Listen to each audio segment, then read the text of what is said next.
315장.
찬송 324장을 계속 부르시겠습니다. 한 장, 두 장 넘기시면 324장 되겠습니다.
325장 6장입니다.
이제 우리 마음을 정돈하겠습니다. 그리고 조용히 기도하시면서 2025년도 5월 첫 번째 주일 예배 겸 어린이집 예배 그리고 부활절 둘째 주일 예배를 성부와 성자와 성령의 이름으로 하나님께 드립니다. 조용히 기도하시겠습니다.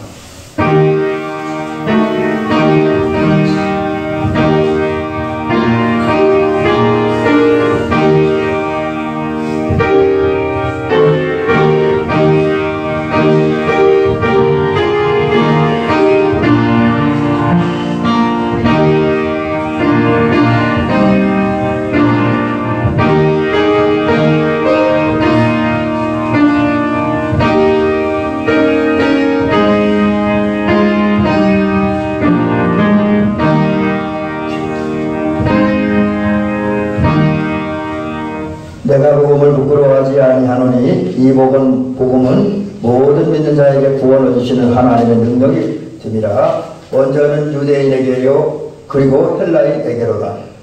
복음에는 하나님의 의가 나타나서 믿음으로 믿음에 이르게 하나니 기록된 바 오직 의인은 믿음으로 말미암아 살리라. 아멘. 이제 우리 다 같이 자리에서 일어나시도록 합니다. 경배와 찬양 드릴 때 찬송가 2장입니다.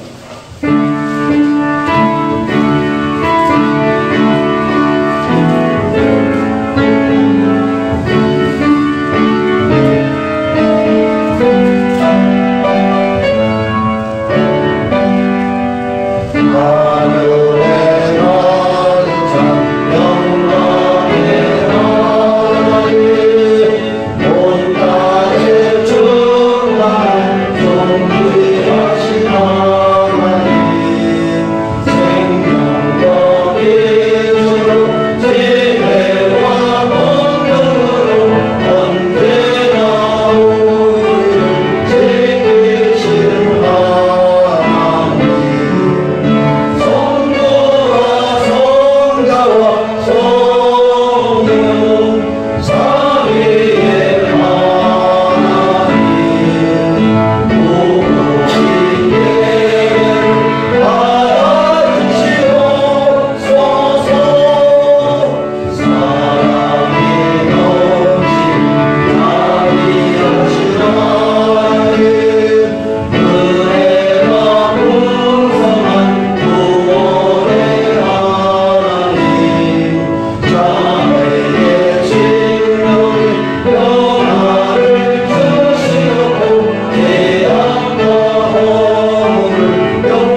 이제 우리가 같이 사도신경을 통해서 우리들의 신앙을 하나님께 고백해 드리도록 하겠습니다. 전능하사 천지를 만드신 하나님 아버지를 내가 믿사오며 그 외아를 우리 주 예수 그리스도를 믿사오니 이는 성령으로 잉태하사 동정녀 마리아에게 나시고 원디오 빌라도에게 고난을 받으사 십자가에 못 박혀 죽으시고 장사하는 사흘 만에 죽은 자 가운데로 다시 살아나시려 하늘에 오르사 전능하신 하나님 편에 앉아계시다가 저희로서 산자와 저자를 심판하러 오시리라. 성령을 믿사오며 거룩한 공예와 성도가 서로 교통하는 것과 죄를 사하여 주신 것과 몸이 되는 것과 영원히 사는 것을 믿사옵나이다. 아멘.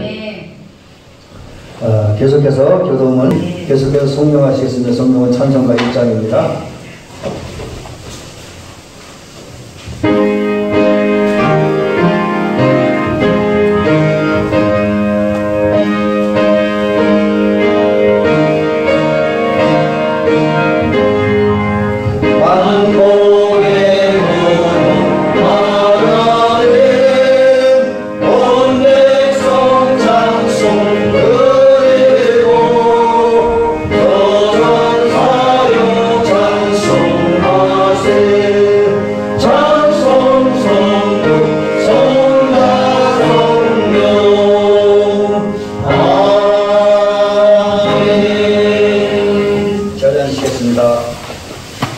기도하겠습니다. 오늘은 제가 기도를 드립니다.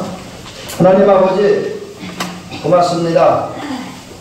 오늘도 우리를 그리스도 예수 앞으로 인도하여 주셔서 이제 주의 몸된 교회에 나왔고 그리스도 예수님 앞에 마음의 무릎을 꿇고 머리를 숙이면서 겸손한 마음으로 그러나 감사하는 마음으로 동시에 회개하는 마음으로 하나님 앞에 예배를 드릴 수 있도록 인도하여 주시고 또 이렇게 예배를 드릴 수 있는 기회와 시간과 장소와 교회를 허락하신 주께 감사와 영광을 돌립니다. 또 이제 세월의 흐름 속에서 이제 우리는 계절의 여왕이라고 하는 또 가정의 달이라고 하는 또 우리 교회적으로 볼 때는 성령 강림절이 있고 또 우리 감리교회로 볼 때는 우리 외소대 회심 주간이 있는 5월을 맞이했습니다. 회심과 가정과 이제 또 어린이날, 가정의 달 이런 달을 맞이해서 그 첫 주간에 하나님 앞에 먼저 예배를 드립니다. 특별히 오늘은 우리 하나님께서 우리에게 주신 선물인 우리의 자녀들, 우리 손자 손녀들을 위해서 기도하면서 드리는 어린이 주일 예배를 드릴 수 있도록 인도하여 주시니 감사와 영광을 돌립니다. 지난 한 주간 동안 삶을 돌아보면 바쁘고 분주하고 때는 육신적으로 피곤하고 힘이 들었지만 그러나 하나님께서는 어떠한 상황 어떤 모양 중에라도 우리 함께하여 주시옵시고 우리를 붙들어주시고 우리를 도와주셔서 주님 은혜 가운데 한 주간 동안 삶의 현장에서 열심히 일하면서 잘 살았습니다. 부지런히 살았습니다. 최선을 다했습니다. 또 그러는 가운데 우리는 그래도 믿음을 살았고 주님을 사랑하는 마음으로 한 주간을 살았습니다. 그리고 그런 우리들과 주님 함께 하셨고 동행해 주셨습니다. 그러기에 순간적인 어려움도 있었지만 결국에는 우리가 역전의 복을 받았고 합력과 소원을 이루는 복을 받으며 누리며 한 주간 동안 살게 하셨던 주님 감사와 영광을 돌립니다. 또 이 시간에는 지난 한 주간 동안 살면서 지치고 피곤한 우리 심신을 가지고 하나님 앞에 나와서 모든 인생의 짐을 내려놓을 때에 주님으로부터 쉼과 안식을 얻고 세임 얻고 가벼운 몸과 마음과 영을 가지고 삶의 현장으로 돌아갈 수 있는 그런 복된 기회를 주심에도 감사를 드립니다. 이제 가는 거 하오니 주여 이 시간 아버지 앞에 이제 우리의 모든 걸 내려놓습니다. 하나님 우리의 죄악의 짐을 내려놓습니다.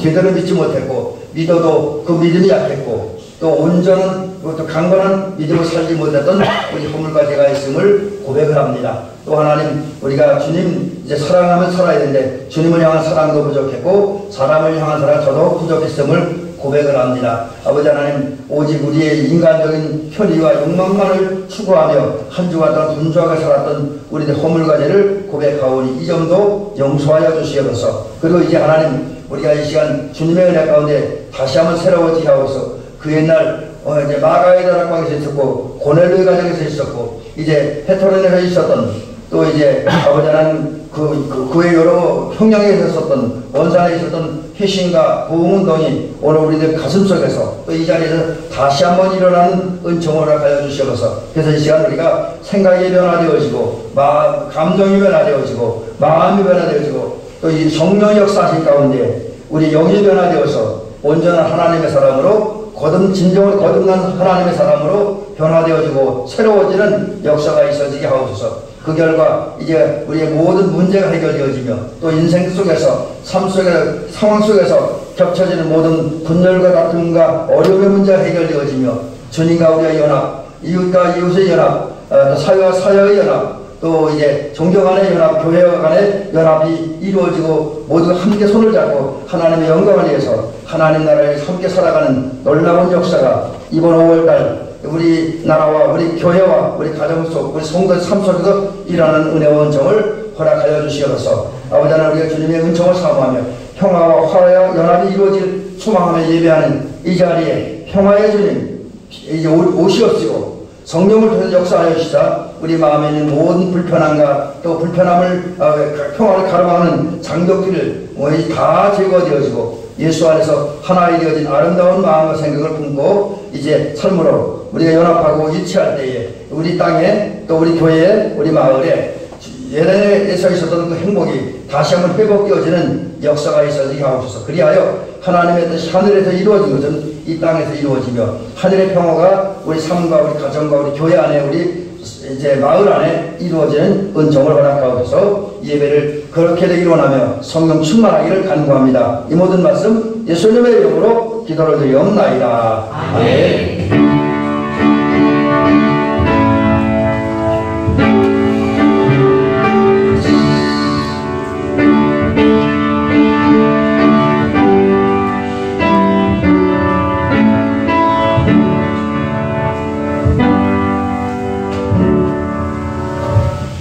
이제 하나님 말씀 보시겠습니다. 말씀은 두 군데로 보실 건데, 먼저 구약성경 예레미야 23장 5절부터 6절입니다. 예레미야 23장 5절부터 6절, 그리고 이제 마태복음 22장 이제 22장 37절부터 40절 보시겠습니다. 먼저 예레미야 23장 5절부터 6절, 제가 가진 성경으로 구약성경 1086년입니다. 1086년.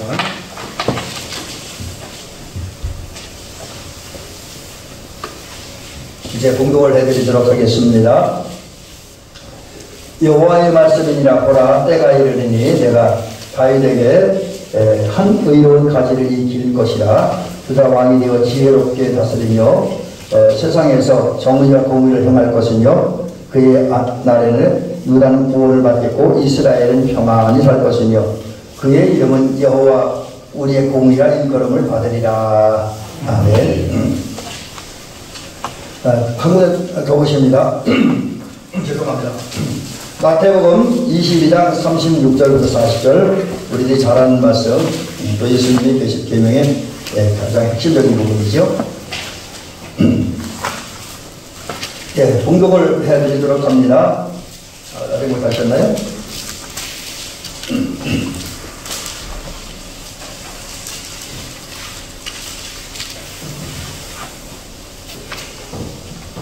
예, 봉독을 합니다. 선생님, 율법 중에서 어느 계명이 크니까? 예수께서 이르시되 내 마음을 다하고 목숨을 다하고 뜻을 다하여 주 너의 하나님을 사랑하라 하셨으니 이것이 크고 첫째 되는 계명이요 둘째도 그와 같으니 내 이웃을 내 자신과 같이 사랑하라 하셨으니 이 두 계명이 온 율법과 선지자의 강령이니라. 아멘. 우리 기독교회에서, 또 우리 감리교회에서, 또 우리 사회적으로도 5월달은 꽤나 중요한 달이죠. 왜냐하면 우선 계절적으로 보면 많은 분들이 이야기하기를 5월은 계절의 여왕이다 이렇게 표현하잖아요. 그리고 또 사회적으로는 5월은 가정의 달이다 그렇게 이제 이야기를 하고, 가정의 달과 관계는 행사들을 꽤나 많이 하는 것을 보게 되어집니다. 그리고 이제 우리 기독교 전체적으로 볼 때는 성령 강림절이 있습니다. 제가 아직까지 올해 성령 강림절을 정확히 어디서 확인 안 했는데 아마 5월 중에 대부분이 5월 중인데 늦은 데는 6월에 가는 경우도 있는데 대부분이 5월입니다. 그래서 성령 강림절이 있는 날이기도 하고요. 우리 감리교회 입장에서 볼 때는 감리교회에서 어쩌면 가장 중요시하게 여기는 주간 중에 하나가 이제 날짜를 보면 5월 24일, 그리고 주일로 보면 5월 24일 지난 한 주 뒤에 이렇게 하는 웨슬레 회심주일이 포함되어 있습니다. 웨슬레 목사님 회심주일. 그래서 5월은 굉장히 중요한 달인데, 그래서 오늘 그 5월 달에는 그 우리 감리교회이기 때문에 우리 감리교회가 시작된 게 그 침회부터 시작했거든요. 웨슬레 목사님이 이제 그 올드스케이 거리에서 이제 그 어떤 분이 읽어주는 로마서 주석 서문을 듣던 중에 의인은 오직 믿음으로 말미암아 살리라고 하는 말씀을 들을 때 왠지 모르게 가슴이 뜨거워졌습니다. 그래서 그때 이제 회심을 하겠는데 많은 분들이 우리 감리교 목사님들이나 신학자들이 그 주간을 감리교에서 가장 큰 절기를 삼아요. 웨슬레 목사님 회심이라서. 저는 이제 조금 그분과 다른 견해를 가지고 있어서 그것보다는 이제 그 다음에 있는 페트라 이런 걸 중요시하게 여기긴 합니다. 근데 어쨌든 우리 5월 24일은 우리 감리교회에서 굉장히 중요한 절기입니다. 그래서 이런 웨슬레 목사님 회심이 이제 거의 칭의로부터 시작되었기 때문에 의에 대한 설교를 이번 한 달 동안 좀 이렇게 물론 다음 주 가정의 날이 있어서 다른 설교를 하겠지만은 대체로 의에 대한 이야기를 좀 해보려고 그럽니다. 그래서 오늘은 이제 큰 주제는 여기 주보에 기록된 대로 우리의 의가 되시는 주, 우리의 의가 되신 예수님이라는 주제 속에서 오늘은 어쩌면 직접적으로 연결이 안 될 것 같음에도 불구하고 연결이 되어지는, 결국 이제 결론으로 예수님부터 이게 완성되어지는데, 그래서 이제 세상에서 일어난 영적, 정신적 여러 가지 다툼과 분쟁을 예수 그리스도가 해결하자는 마음을 가지고 이제 오늘은 우리의 의가 되신 예수님이라는 주제 속에서 첫 번째 시간으로 다툼과 분쟁을 해결하는 길, 이런 주제에 다툼과 분쟁을 해결하는 길, 이런 주제, 이런 제목으로 하나님의 말씀을 한번 살펴보는 은혜를 받도록 합니다. 그래서 오늘 먼저 이런 본문 말씀부터 소개를 드리려고 합니다. 하나님께서 예레미야 선지자를 통해서 말씀하십니다. 그게 예레미야 선지자를 통해서 하신 말씀이 뭐냐? 여호와의 말씀이니라. 보라, 때가 이르리니 내가 다윗에게 한 의로운 가지를 일으킬 것이라. 그가 왕이 되어 지혜롭게 다스리며 세상에서 정의와 공의를 행할 것이며 그의 나라 유다는 구원을 받겠고 이스라엘은 평안히 살 것이며 그의 이름은 여호와 우리의 공의라 일컬음을 받으리라. 이제 이게 오늘 우리 첫 번째로 읽었던 본문 말씀인데, 이 예레미야 선지자를 통해 들려진 이 말씀은 어떤 말씀이냐면, 하나님께서 예레미야 선지자를 통해서 메시아가 올 것을 미리 알려주는 말씀입니다. 그래서 그 제목을 붙인다면, 본문의 제목을 붙인다면 메시아의 오심을 예언하는 말씀이다. 이렇게 오늘 본문의 제목을 붙일 수가 있습니다. 그 예언이라고 하는 것은 일반적으로는 앞날을 얘기하는 것을 예언이라고 하고 있고요. 또 우리 기독교 신앙, 또 성서적으로, 또 신학적으로는 하나님의 말씀을 받아서 그대로 전하는 것을 예언이라고 합니다. 한문으로는 어떤 목사님인데 저는 한문을 잘 모르는데 어떤 분이 그런데 이 예자가 맡길 예자예요. 그리고 원자는 말씀 원자. 그래서 말씀을 누군가 입술에 맡기는 것이 예언이다. 그리고 그것을 그대로 전하는 것이 예언이다. 그렇게 이제 한문을 풀고요. 또 예언은 히브리어는 나팔이라고 나발인데 나팔 같은 역할을 하는 거죠. 그대로 전하는 것. 그래서 하나님으로 받은 말씀을 그대로 전하는 것. 여기는 가감 수정이 없습니다.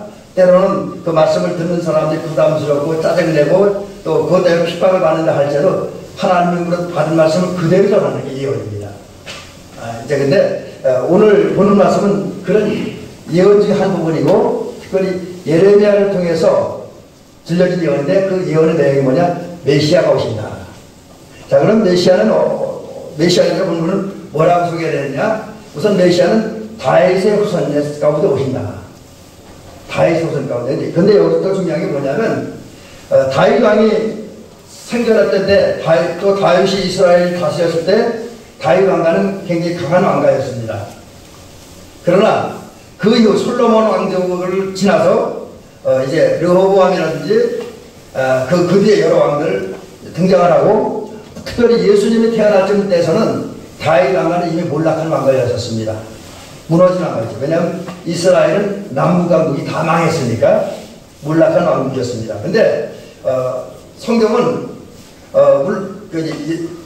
다윗 시대는 지났지만 또 다윗 왕가는 지금 거의 몰락하는 그런 상황인데 성경 특별히 예레미야 선지자는 그런 몰락한 다윗 왕가에서 다윗의 후손 중에 한 사람으로 메시아가 오실 것을 예언하고 있습니다. 근데 이제 그런 오신 메시아는 이제 어떤 식으로 사역이 진행되었냐면 이 오신 메시아가 이제 세상을 다스리는데 세상을 지혜롭고 공정하고 공평하게 다스린다 그랬어요.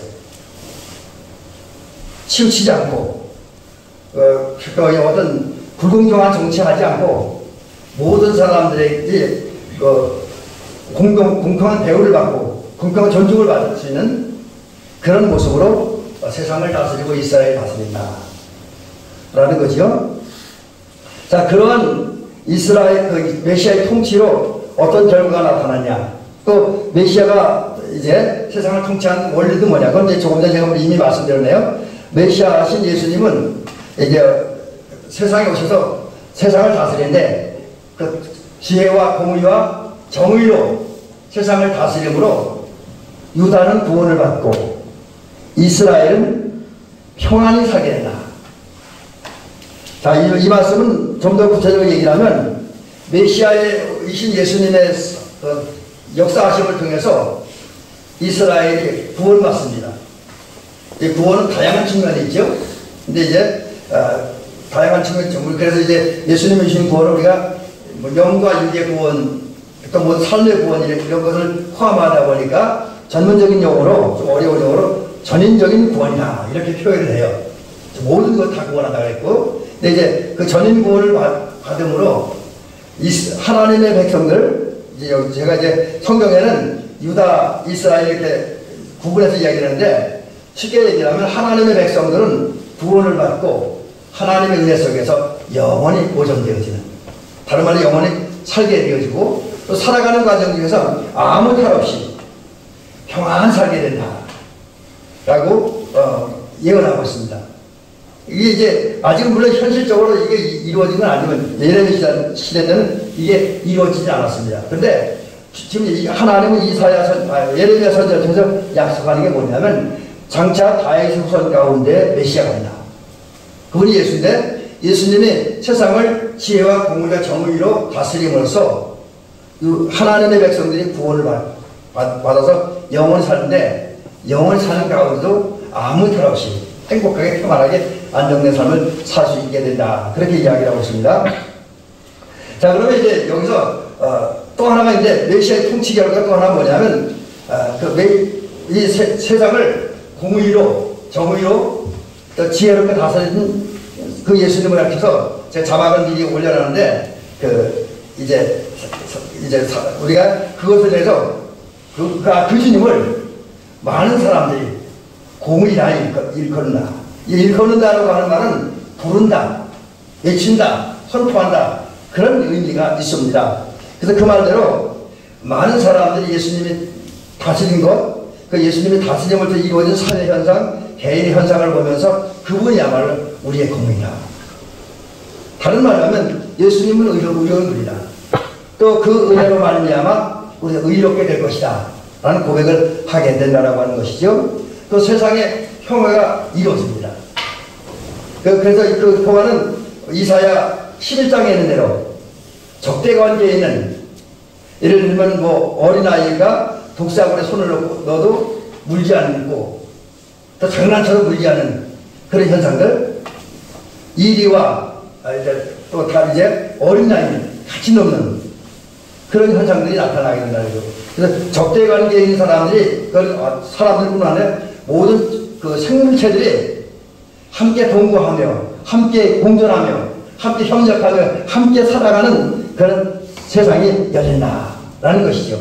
이것이 이제 메시아가 오셔서 역사한 결과, 특별히 그분이 십자가에 달려 죽으시고 부활하신 결과, 또 살아계실 때 그분이 그런 공의와 정의로 세상을 다스리기 위해서 헌신하신 결과 나타나는 열매라고 하는 거지요. 자, 그러면 이제 그 메시아가 와서 이런 모습으로 세상을 다스리면 세상은 참 좋아져야 되는데, 과연 이 부분에서 한번 그런 부분을 살펴보려는데, 메시아가 오셔서 주신 그 좋은 모습들, 공의와 정의로운 모습들, 그리고 이제 주님이 주신 평강이 세상에 지금 있을까 하는 것, 그런 문제를 잠깐 살펴보고요. 그러면서 이제 해결점을 찾아보려고 합니다. 자, 그럼 먼저 이런 얘기부터 시작합니다. 이 부분은 이제 저녁 예배 때 많이 함께 살펴봤던 말씀인데, 이게 이제 현재 세상에, 과거부터 지금까지 세상의 모습을 살펴보기 위해서 이 과정을 말씀드립니다. 일찍이 아담과 하와, 하나님이 창조된 첫사람 아담과 하와는 하나님이 주신 선물을 잘못 사용했습니다. 어떤 교파에서는 이걸 인정하지 않습니다. 근데 우리 감리교회는 이거 인정합니다. 감리교회, 성결교회, 순복음교회까지 이거 인정하는데, 자유의지, 내가 무엇인지 나의 자유로 의사에 따라 선택할 수 있다는 권리예요. 하나님은 우리가 모든 자유를 선택할 수 있는 권리를 주셨습니다. 쉽게 말하면 오늘 여러분들이 여기 교회 나왔잖아요. 그죠? 예배 드리잖아요. 근데 오늘은 여러분들이 예배 드리러 나오는 이걸 선택한 거예요. 자유롭게. 누가 강요한 거 아니잖아요. 그죠? 저도 오늘 여러분들이 전화해서 권사님 교회 나오세요, 집사님 교회 나오세요, 그렇게 강요하지 않았습니다. 그렇지만 여러분의 자유로운 의사에 따라 나온 거죠. 이거 여러분의 선택입니다. 근데 또 어떤 분들은 이게 싫어서 나 오늘 교회 안 가, 라는 생각을 하고 교회 안 오는 길을 선택하는 사람들이 있어요. 이와 같이 하나님은 우리 인간들이 뭐든지 자유롭게 선택할 수 있게 그 자유를 주셨어요. 근데 문제는 그 다음 내가 선택한 것에 대한 책임은 내가 져야 돼요. 그건 누가 지는 게 아닙니다. 이게 이 부분이 인간에게 조금 어려운 거죠. 근데 첫사람 아담과 하와는 하나님이 주신 자유의지를 잘못 사용했습니다. 그가 자유의지를 잘 사용했다고 한다면, 동산 중앙에 있는 선악을 알게 하는 나무의 열매를 따먹지 말라고 하는 하나님의 말씀을 지켜야 되는데, 그 의지를 잘못 사용했어요. 자유의지를 잘못 사용해서 하나님의 말씀을 어기고, 이제 동산 중앙에, 에덴 동산 중앙에는 선악을 알게 하는 나무의 열매를 따먹었습니다. 그 결과 범죄한 거죠. 범죄. 그리고 범죄했을 때 나타나는 비극이 우리가 너무나 잘 아는 것, 하나님의 형상을 잃어버려서 하나님을 닮지 않은, 하나님의 닮은 모습 내게 사라지는 그런 비극을 경험했고요. 그러다 보니까 하나님과 우리의 관계, 아버지와 자녀의 관계, 목자와 양과의 관계, 이때 파괴된 거죠. 그리고 인간은 하나님을 알 수도 없고 느낄 수도 없고 믿을 수 없는 자연인으로 전락해버렸습니다. 이게 변질된 인간의 모습인데, 이런 변질로 말미암아 이제 또 결국 잘못된 역사가 세상 속에서 이제 시작이 되어지고 지금도 그런 역사가 계속되어져 가고 있습니다. 자, 이제 그럼 인류가 범죄하고, 그래서 이제 인간의 모습이 처음 첫인 것과는 다르게 변질되었는데, 변질된 결과가 뭐냐? 여기서 이제 한두 가지 좀 살펴볼 수 있는데, 첫째는 인류 역사가 큰 단위에서 보면 전쟁으로, 작은 단위로 보면 다툼과 분쟁으로 점철되었다라고 하는 거죠. 점철되었다는 말을 이게 무슨 뜻이냐면 연결되었다, 이어졌다, 이런 의미를 가지고 있습니다. 실제로 이 말대로 인류 역사를 보면 국가와 국가의 싸움, 이게 계속됐지. 이게 전쟁입니다. 전쟁이라는 것은 개인과 개인, 어떤 집단과 집단의 싸움을 가지고 전쟁이라고 하지 않습니다. 그거는 그냥 분쟁 다툼이라고 하죠. 근데 나라와 나라, 예를 들면 일본과 대한민국이 싸운다. 요즘처럼 러시아와 우크라이나가 싸운다. 또 이스라엘과 애굽이 싸운다. 이럴 때 전쟁이라고 그러잖아요. 그리고 이 다툼이 있는데 이 다툼은 집단과 집단, 정치적인 집단은 여와야, 그리고 이제 그 어떤 세대간에 의하면 젊은 사람들과 낮은 사람들, 또 사상적으로 보면 진보적인 사람들과 보수적인 사람들이 이제 싸우는 거예요. 분쟁하는 거. 근데 이런 다툼과 분쟁이 세상에서는 계속이었다. 언제부터 다툼이 시작되느냐, 그 기원을 정확히 이야기하기는 그렇게 쉽지 않습니다. 그러나 성경적으로 보면 가인과 아벨 때부터 시작됐다고 보는 거죠. 근데 역사적으로 보면 이렇게 이야기할 수 있습니다. 제가 이 자료를 좀 찾아보려니까 자료가 없어서 못 찾았는데, 제가 기억하기로는 수만 년 전부터 세상에는 사람이 살고 있었습니다. 아마 한 5만 년, 길면 10만 년 전부터 이 세상에 사람이 살고 있었던 것으로 제가 알고 있고 기억하고 있습니다. 근데 제가 문 자막에는 그렇게 안 올려놓은 거는 확실한 자료가 없기 때문에, 근거가 없기 때문에 몇만 년이라고 안 올려놓은 거예요. 그래서 그생이 수만 년 전이라고 올려놨습니다. 근데 하여튼 제가 기억하는 거는 3만 년, 짧게는 3만 년, 길게는 10만 년 전부터 이 지상에 사람이 살았다고 그래요. 성경에서 계산한 기관과는 좀 다르죠. 그리고 현재 지상에는 약 75억 명의 사람들이 살고 있습니다.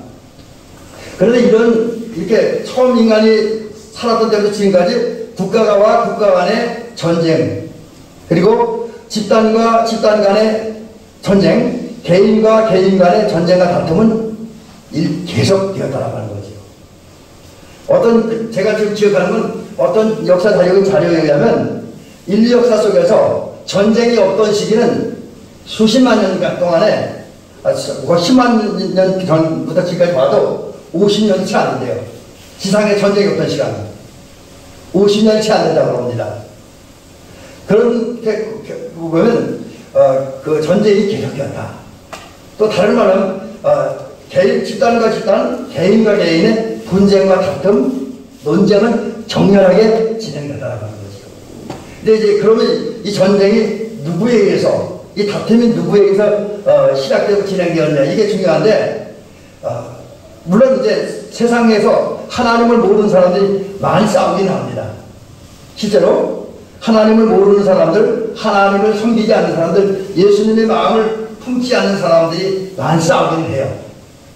근데 여기만 끝나면 그게 좀 난데 꼭 그렇지만 않습니다. 실제로 우리 역사를 살펴보면, 또 우리 사회의 현상과 모든 종교계를 살펴보면, 우리 종교인들, 제가 여기서 종교인들 표현합니다. 종교인들, 또 종교단체가 더 많이 싸웁니다. 그래서 예를 들면 우리 교회들 사이에도 그렇고 불교에서도 안 싸우는 것 같은데, 불교 싸움은 더 무섭다 그러잖아요. 그 사람은 무술했기 때문에. 하여튼 남의 종교니까 함부로 얘기할 수는 없고요. 근데 하여튼 종교 집단 속에서 다툼과 분쟁, 싸움은 계속 일어나고 있습니다. 더욱 안타까운 것은 은혜 받았다고 하는 사람들, 성령 체험했다고 하는 사람들, 죄 사함 받았다고 하는 사람들, 거듭남을 체험했다고 하는 사람들, 또 그런 사람들이 모인 교회 속에서 다툼과 분쟁은 여전히 일어나고 있잖아요. 그래서 오늘도 보면 우리 그전에 TV 뉴스에 나온 어느 교회는 교회끼리 싸우는 게 너무 심하게 싸워서 경찰들이 와서 말렸다 그러잖아요. 경찰 교회 안에 들어와서. 그런데 그 다툼이 안 끝나고 또 유튜브 같은 데 들어가 보면 어떤 게 싸움을 한쪽에서 탄적으로 한쪽에 기도하는 그런 아주 이상한 모습도 나타나고 있습니다. 자, 그러면 이제 인류 역사 속에 나타난 이 전쟁의 그 원인 같은 것도 한번 살펴보죠. 국가 간의 전쟁, 집단 간의 집단의 전쟁. 이거 조금 더 살펴볼 게 있네요. 이제 제가 구체적 실례를 좀 드릴게요. 이거는 은혜 받은 사람들이 싸운 건데, 바울도 싸웠잖아요. 바울도. 여러분, 지난 수요일날 우리가 제가 그때 어디 갔다 오느라고 요한일서를 강의하자고 고린도전서 12장 1절부터 7절인가 그 말씀을 가지고 설교를 했는데, 그때 보면 바울이 굉장히 깊은 영적 세계에 들어갔잖아요. 셋째 하늘에 올라갔고, 낙원에 들어갔고, 무슨 얘기입니까? 셋째 하늘, 이것은 정확히 얘기하면 의롭게 살다가 죽은 사람들이 머무는 처소, 또 다른 말로 또 다른 학자들은 하나님이 계시는 영광의 보좌의 자리, 거룩한 자리라는 거죠. 거기까지 갔다는 거예요, 사도 바울이. 그 다음에 이제 낙원에 갔다.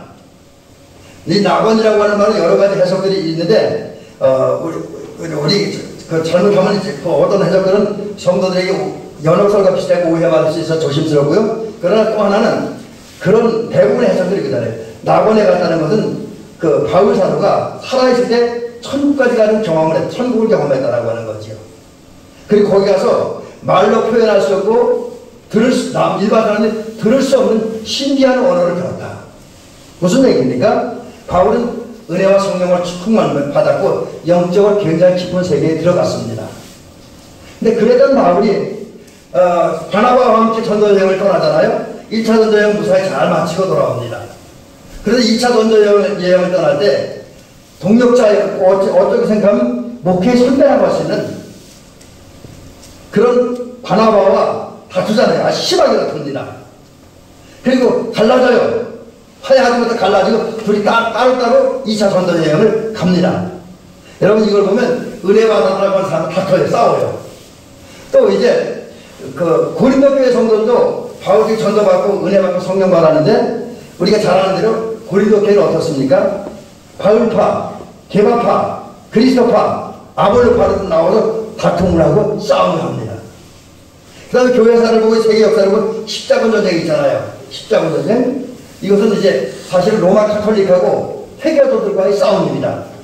근데 어떤 역사 자료 찾아보니까 그렇게까지 있는데 이건 더 정확히 얘기하면 카톨릭과 회교와의 전쟁 이전에 로마 교황이 더 큰 권력을 얻기 위해서 더 큰 권위를 얻기 위해서 싸운 싸움이다. 이렇게까지 좀 좋지 않은 해석을 한 부분도 있더라고요. 그 다음에 우리 현대교회 속에서 또 성도 속에서 끓여오는 다툼과 전쟁이 일어나고 있습니다. 그리고 성도 속에서 우리들끼리도 살다 보면 생각이 맞지 않아서, 마음이 맞지 않아서, 또 이제 여러 가지 자존심 때문에, 이권 때문에 싸우기도 하고 다투기도 하는 것이 현실입니다. 자, 이런 상황 속에서 진정으로 하나님을 사랑하고 성도를 사랑하는 성도라면, 또 그런 성도들이 모인 교회라고 하면 당연히 해야 할 일이 있습니다. 적어도 세상에서, 사회 속에서 종교적인 거, 신앙적인 문제, 기타 문제를 가지고 다툼이 일어나고 싸움이 일어날 때 해야 할 일이 있는데 그 해야 할 일이 뭐냐? 적어도 우리는 이 땅에서 일어나는 분쟁과 싸움을 그치게 해야 할 사명이 있습니다. 왜? 예수님 평화를 이기신 분이기 때문에 그 예수님을 따라가는 사람들이라고 하면 예수님처럼 이 땅에는 모두 분쟁과 다툼과 싸움을 그치게 해야 할 사명이 있습니다. 그리고 그 다음에 왜 싸웠는가 이 원인을 찾아내서 모든 싸움을 이게 잘못을 고치게 만들어야 됩니다. 그리고 싸움을 그치게 한 다음에 모든 사람들이 그리스도 예수 안에서 화해하고 연합하고 평화롭게 살 수 있도록 만들어줘야 됩니다. 적어도 우리가 부족하기 때문에 예수님처럼 완벽하게는 못한다 할지라도 그 화해와 연합과 평화를 이루는 세상을 만들기 위해서 헌신하고 노력을 해야 돼요. 근데 여러분 어떻습니까? 과연 그렇게 하거든요. 실제로 만약에 우리가 우리 성도로서 마땅히 해야 할 일을 한다고 한다면 우리는 복 있는 사람입니다. 복 있는 사람이에요. 왜냐하면 우리는 예수님께서 화평케 하는 자는 복이 나니 하나님의 아들이야 이끌음을 받을 것이라고 말씀하셨기 때문입니다. 우리가 진정으로 이제 화해와 연합을 위해 일한다고 한다면 복 있는 사람이라는 거죠. 그런데 현대교회 또 우리들의 삶은 어떻습니까? 그 문제가 있는데 그게 뭐냐면 국가 간의 전쟁이 벌어지고 주변 사람들이 다툼하고 싸운다 할지라도 나와 상관이 없으면 관심을 갖지 않습니다. 내게 관계가 있으면 조금 관심 갖는데 나와 관계없다. 그러면 아예 관심도 안 가져요. 또 그러다 보니까 주변에서 이런 분쟁과 전쟁, 다툼을 해결하기 위한 노력도 전혀 하지 않습니다. 방관하다 보니까 오히려 그걸 하려고 하는 의도도 없어요. 생각도 없습니다. 마음도 없어요. 심지어 어떤 경우는 자기의 신앙적 이론과 또 어떤 사회나 교회의 자리, 위치, 권위, 자존심, 이권을 지키기 위해서 어떤 데는 분쟁, 다툼을 조장해가는, 만들어가는 그런 경우도 있기도 합니다. 자, 그러면 왜 사람들이 예수를 믿고 은혜를 받았다고 하면서 그런 모습을 살아갈까 하는 것이죠. 근데 여기에는 안타까움이 많이 있습니다. 그게 뭐냐면 특별히 우리 신앙적 성도들이 다툴 때 어떤 신앙적 차이나 뭐 어떤 교리적인 차이 때문에 싸우는 경우는 그렇게 많지 않아요. 의외로 그리고 어떤 상황이 어쩔 수 없어서 다투고 분열하는 경우는 그렇게 많지 않다는 거죠. 그럼 왜 싸우느냐? 결국은 자기 욕망 때문에 싸운다는 거죠. 자기나 자기 집단의 이 욕망만 챙기려는 그 이기적인 마음 때문에 싸운다는 거예요. 이기심 때문에. 그러니까 지금 두 가지가 말씀드릴 때 이건 같은 내용입니다. 자기 욕망 때문에 싸우는 거예요, 사실은. 또 하나는 이게 참 나쁜 건데 좀 이루었다는 사람들은 다른 사람이나 다른 집단을 무시하는 경향이 있습니다. 좀 한다는 사람들. 신앙적으로 뭐 은혜를 받았고 좀 교회를 위해서 뭔가 좀 대단한 일을 했다고 하는 사람들은 그렇지 못한 사람들을 저기 무시하는 경향들이 있습니다. 이것 때문에 다툼이 벌어진 거예요, 사실은. 또 하나는 다른 사람이나 어떤 다른 집단에 대한 이해, 거기에 문제가 생겼을 때, 어려움이 생겼을 때 왜 그런 것이 생겼는가, 왜 저 사람이 저런 말을 하고 저런 행동할 수밖에 없는가에 대한 이해가 부족하기 때문에 다툰다는 거지. 근데 이런 다툼 때문에 결국 비극적인 결과가 나타나는데 주님의 뜻이 이루어지는데 막대한 지장을 받는다. 여러분, 우리 성도들이 싸우고 교회가 싸우고 종교 간 싸움이 일어나면 사람들이 좋지 않은 생각을 하기 때문에 주님의 뜻이 이루어지는데 막대한 지장이 옵니다. 주님의 뜻이 이루어질 수가 없어요. 교회가 싸우고 성도가 싸우면, 그리고 교회의 싸움, 성도들 간의 어떤 이런저런 싸움은 주변 사람들이나 교회 성도들에게 큰 상처가 되기도 합니다. 그리고 그것은 우리 특별히 예수 믿는 사람들이 어떤 일을 싸운다고 하면 주변 사람들에게 무시당하고 외면당하는 결정적인 원인이 돼요. 많은 사람들이 교회를 향해서 손가락질하는 게, 비난하는 게 왜 교회들이 싸우냐, 왜 또 교회 다른 집단하고 다 싸우냐, 이런 것 때문에 많이 손가락을 하기도 합니다. 또 하나는 그런 모습을 보면서 순수한 신앙인들, 정말 묵묵히 자기 자리에서 순수하게 자기 길을 잘 걸어가고자 하는 그런 사람들, 되어진 모습을 보면서 탄식의 눈물, 아픔의 눈물을 흘리는 비극이 발생합니다. 그러나 이거보다 더 무서운 거는 우리의 다툼 때문에 잘못된 성도의 다툼과 싸움 때문에 예수님이 또 한 번 십자가에 못 박힌다라고 하는 거죠. 자, 이런 상황 속에서 우리는 오늘 마지막 부분에서 이런 말씀을 잠깐 드리려고 합니다. 이제 우리는 분쟁과 다툼을 해결해야 돼요. 왜? 우선 가장 기본적인 게 우리가 사랑하고 우리가 믿고 우리가 섬기는 예수님은 문제를 해결해 가시는 분이기 때문에. 예수님은 문제를 해결하시는 분입니다. 실제로 예수님은 많은 문제를 해결해 주셨습니다.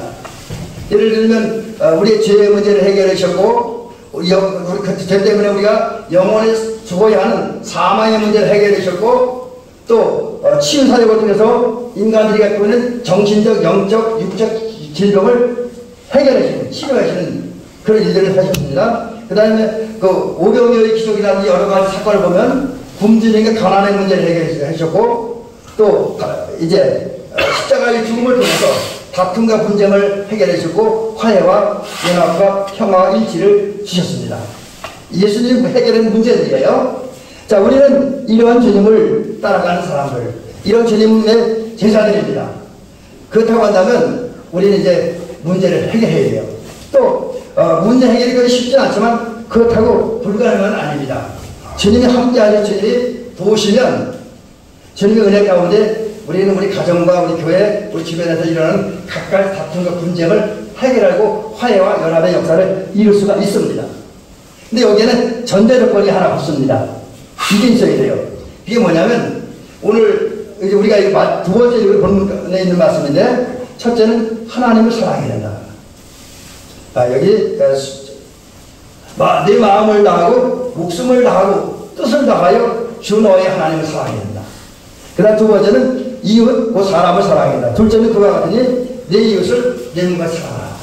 이 하나님 사랑과 이웃 사랑을 가슴에 품고 머리에 담고 그리고 이제 우리가 이제 이거 문제를 해결하기 노력하면 문제를 해결할 수 있다는 거죠. 자, 그러면 이제 우리 쪽에 있는 문제가 다툼을 해결하고 이 땅에 주 예수 그리스도로 오는 참 평안과 영원한 평안을 이루기 위해서 우리가 어떻게 해야 되냐.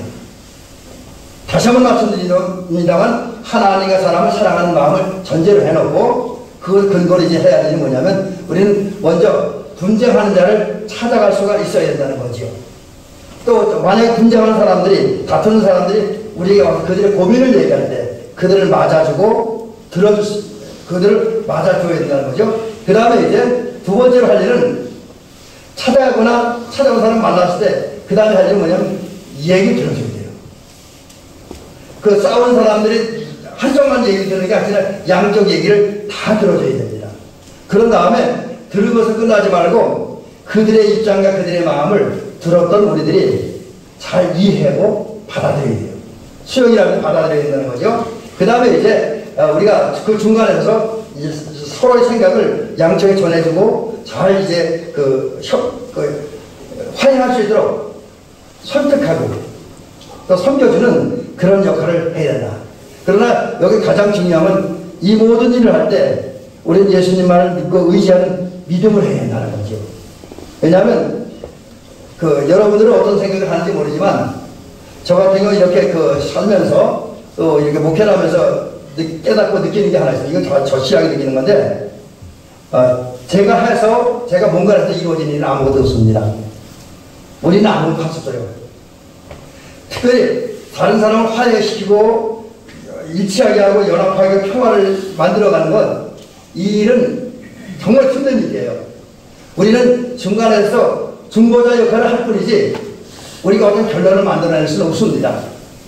그래서 우리가 느끼는 게 뭐냐면 내가 할 수 있는 일, 사람이 할 수 있는 일, 교회가 할 수 있는 일은 최선을 다하는 것 뿐이다.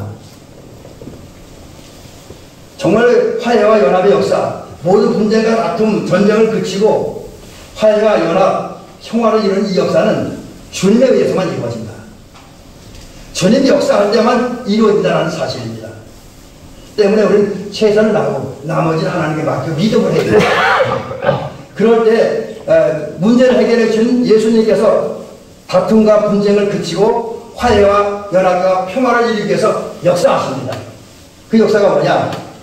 사람들과 사람 사이에는 분쟁과 다툼의 원인이 되는 어둠의 구름을 걷어내십니다. 그러니까 다툼과 분쟁이 되는 원인을 제거해 준다는 얘기에 쉽게 말하면, 그리고 주님께서 사람들의 마음을 움직여줘서 싸우는 사람은 나만 생각하는 것이 아니라 나와 나의 입장과 함께 다른 사람의 입장을 듣고 이해하고 존중하고 수용하게 만든다는 거죠.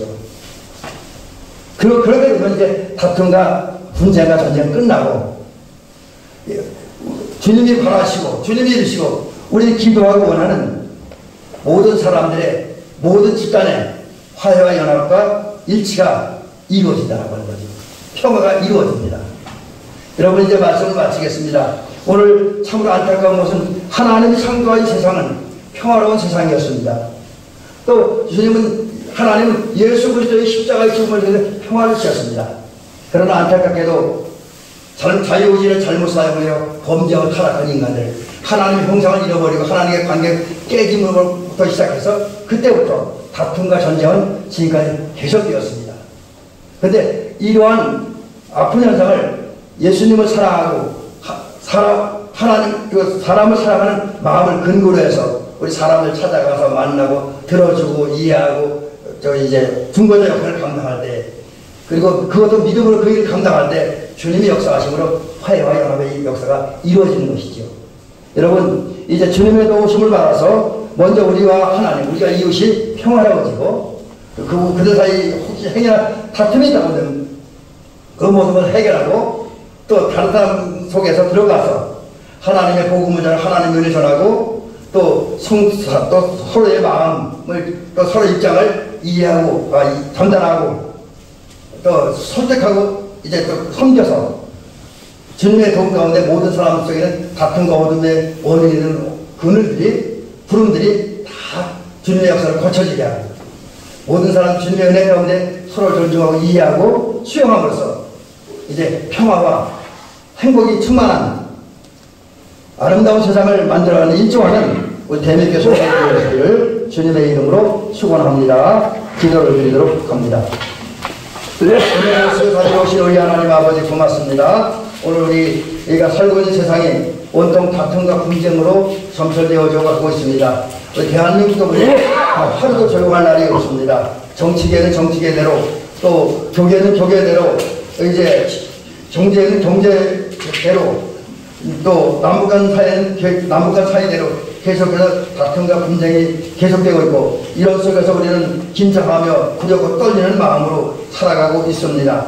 그러나 우리는 주님의 자녀들입니다. 주님을 따르는 그리스도인들입니다. 그러기에 화해와 연합을 이루기 위해서 세상에 오셨고 십자가에 달려 죽으심으로 이제 모든 담을 헛쓰고 평화를 이루신 주님을 본받아서 주님처럼 우리 이 땅에 평화를 이루어가는 오히려 이 땅에 있는 모든 다툼과 분쟁과 전쟁을 그치게 만들고 이제 모든 사람들이 주 안에서 화해하고 연합하고 평화롭게 지내는 세상을 만들어가기 위해 헌신하는 우리가 되어지게 하옵소서. 우리는 부족합니다. 우리 연약합니다. 그래서 우리는 그저 주님만 믿고 의지하며 최선을 다할 뿐입니다. 최선을 다하는 마음으로 사람들을 찾아가고 만나고 대화하고 또 양측의 이쪽을 전달하고 또 이렇게 권면하는 가운데에 우리가 주님의 도우심으로 세상을 화해시켜서 세상의 평화를 이루어가는 우리가 되어지게 하옵소서. 대한민국 성도들 이 종류의 헌신과 수고를 통해서 먼저는 우리들의 가정과 우리들의 마을과 더 나아가서는 우리의 조국 대한민국이 주 안에서 속한 시일에 연합되어지고 화해되어지는 그리고 평화가 이루어지는 아름다운 세상이 이루어져서 이 땅에도 하늘나라가 더욱 확장되어지는 역사가 있어지게 하옵소서. 예수님 이름으로 기도를 드리옵나이다. 아멘. 자, 이제 계속해서 찬송하시면서 드려진 예물을 봉헌에 올립니다. 305장입니다. 찬송가 305장.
제가 드렸고요. 박지호 권사님, 김태근 장로님 가정에서 11도 드리겠습니다. 감사한건 박지호 권사님, 이성희 집사님, 신경재 권사님, 김병원 성도님, 신동경 권사님, 박상도 권사님, 박지호 권사님, 김선주 자매, 김상인 형제, 서경태, 김진일, 서채은 가정에서 조혜경 권사님, 감사원의 무명으로 이명지 형제, 임경현 성도님, 신태근 장로님 드리셨습니다.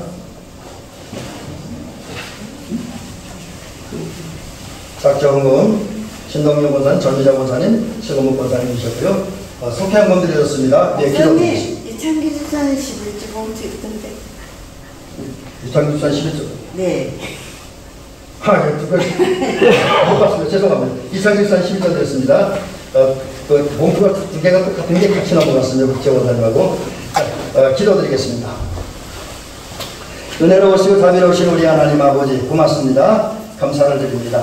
오늘 살아가는 우리 권사님들, 집사님들, 성도님 아버지 앞에 예배드리고 또 하나님 사랑하는 마음으로 교회를 사랑하는 마음으로 주님 역사에 동참하고자 하는 간절한 마음으로 귀한 예물을 성별하여 드렸습니다. 우리가 드린 이 예물을 하나님 받으시옵소서. 11조 감사예물, 속회예물, 또 주일예물, 또 작정예물, 소원예물을 각각 드렸사오니 이 예물을 받으시옵시고 은혜와 복을 더하옵소서.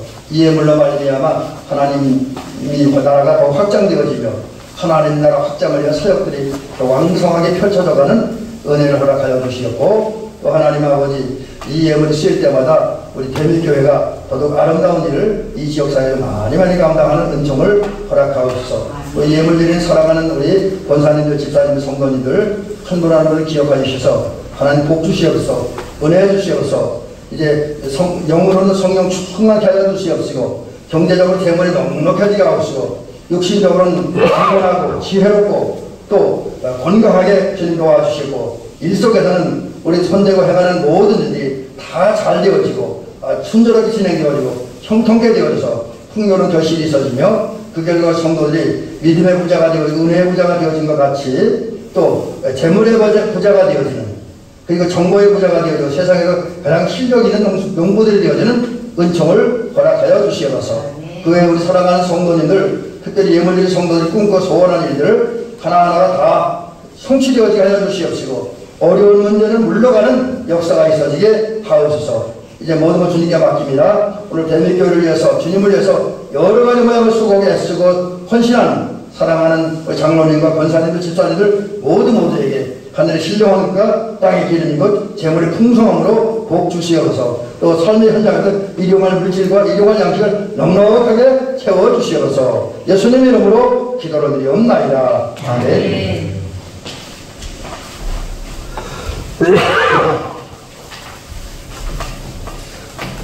네, 교회에서 시간 좀 드리겠습니다.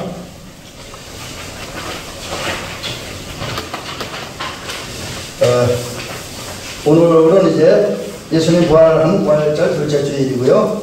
다시 한번 이제 부활하신 예수님을 마음에 새기고 그 의미를 새기면서 승리와 기쁨과 행복이 넘치는 삶을 사시기를 주의 이름으로 부탁을 드리고 기도합니다. 그리고 이제 오늘 저녁부터 예배 시간도 조정을 합니다. 그 7시 25분에 초정 치고 50분에 재정 치고 7시 50분부터 찬양 시작해서 8시에 기도하고 설교를 시작하고 8시 30분에 40분 정에 예배를 마치는 것으로 이렇게 하겠습니다. 그리고 이제 오늘 5월 10일 10시부터 안 했나요? 11시 맞나요? 네. 11시부터 2시까지 개천복지회관에서 최금옥 권사님의 막내 아드님이신 황영석 청재의 결혼 피로연이 있습니다. 결혼이 소호소 진행되어지는데 우리 지역에서 피로연을 하시니까 우리 성도님들 관심 가지고 많이 참석을 해 주시기 바랍니다. 우리 교회에도 제가 같은데 교통편이 그렇게 넉넉하지 않은 분들은 교회차로 같이 가셔도 좋겠습니다만 한 11시 전후에서 오시면 될 것 같습니다. 그래서 같이 가서 이렇게 가며 우리 권사님 아들 결혼하는 거 축하드리고 축복하고 돌아오는 시간을 가졌으면 좋겠습니다. 이상입니다. 우리 이제 자리에서 일어나시도록 합니다. 우리 옆에 분들을 축복하며 인사 나누시기 바랍니다. 사랑하고 축복하고 행복하고 건강하고 형통하기를 주의 이름으로 축원합니다.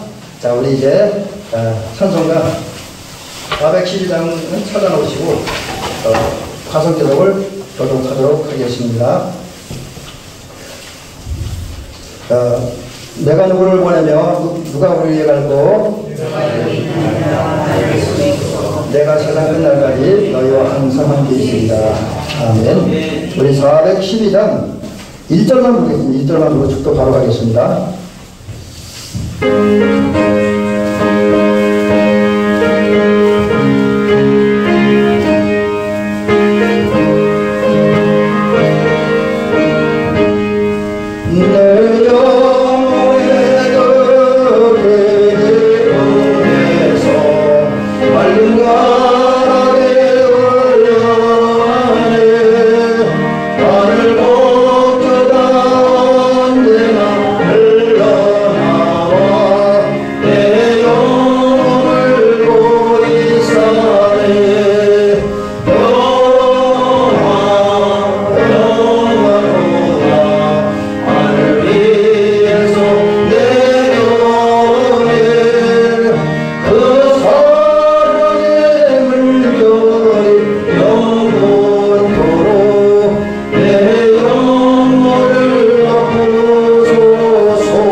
이제는 우리 구주 예수 그리스도의 은혜와 하나님 아버지 사랑과 성령님의 감동 교통 역사 인도하시니 오늘 하나님의 말씀을 듣고 하나님 주신 말씀을 따라 이 분쟁과 다툼이 계속되는 사회 속에서 세상 속에서 우리는 평화를 위한 평화의 일꾼으로 또 평화를 이룬 사도로 부름받음을 그리고 세상을 보내심을 믿고 세상 속에 나가서 예수님처럼 사람을 만나고 섬기고 대화하고 또 중재하는 가운데에 사람들 사이에 있는 모든 갈등과 분쟁을 끝내고 모든 사람을 연합시키고 화해시키고 그래서 이 세상에 평화를 이루기를 원하는 그래서 하나님 나라를 그러니까 하나님 나라 하늘에서 이루어진 것은 땅에서 이루어지고 확장되어지기를 위해서 헌신하고 이런 작정하고 돌아가는 사랑하는 장로님과 권사님들 위해 집사님들 위해 성도님들 위해 또 이 땅에 있는 모든 감리교도들 위해 이제부터 영원히 함께하옵시기를 간절히 축원하옵나이다. 아멘.